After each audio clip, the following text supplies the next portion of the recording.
दूसरा विषय भी मैं कहूंगा कांग्रेस पार्टी और राहुल गांधी से जुड़ा हुआ विषय है।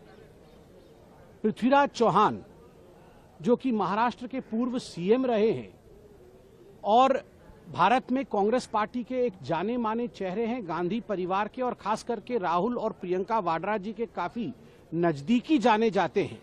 पृथ्वीराज चौहान जी का बुधवार को यह भाषण कि जब ऑपरेशन सिंदूर हुआ पहले ही दिन हम हार गए थे, अर्थात भारतवर्ष हार गया था, और ऑपरेशन सिंदूर के पहले ही दिन भारत की एयरफोर्स ग्राउंडेड हो गई थी। भारत के हमारे जो हवाई जहाज थे, लड़ाकू विमान थे, उनको स्ट्राइक डाउन कर गया था।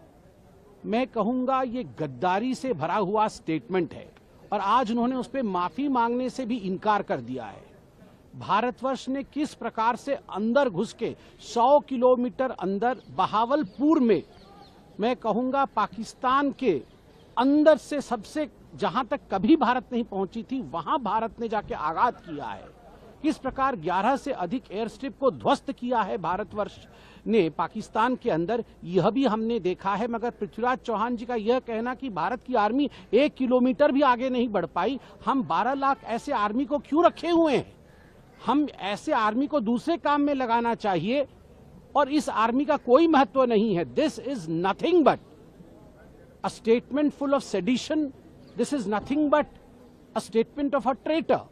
यह एक देश विरोधी व्यक्ति का स्टेटमेंट है और कहीं ना कहीं कांग्रेस पार्टी जो आज पृथ्वीराज चौहान के इस स्टेटमेंट के साथ खड़ी नजर आ रही है, राहुल गांधी जो पृथ्वीराज चौहान के इस स्टेटमेंट के साथ खड़े नजर आ रहे हैं, इंटरनेशनल प्रेशर में और इंटरनेशनल दुनिया में ये प्रूव करना चाहते हैं कि भारतवर्ष और भारतवर्ष के जो हमारी आर्मी है उसको किस प्रकार नीचे दिखाया जा सके, उसको किस प्रकार से हम निचले स्तर पे ला सके।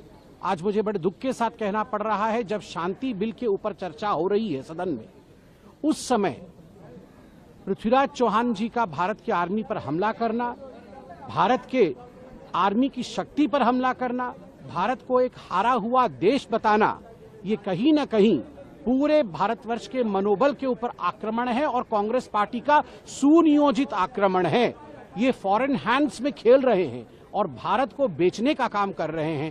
कांग्रेस गद्दारी का काम कर रही है हिंदुस्तान के साथ। और मैं कहूंगा अगर कांग्रेस पार्टी में हिम्मत है तो कांग्रेस पार्टी के बड़े नेता सोनिया जी और प्रियंका वाड्रा कम से कम देश में जो हैं वो आज सामने आए और पृथ्वीराज चौहान के इस स्टेटमेंट को उसके लिए क्षमा मांगे और कहे कि यह स्टेटमेंट गलत है।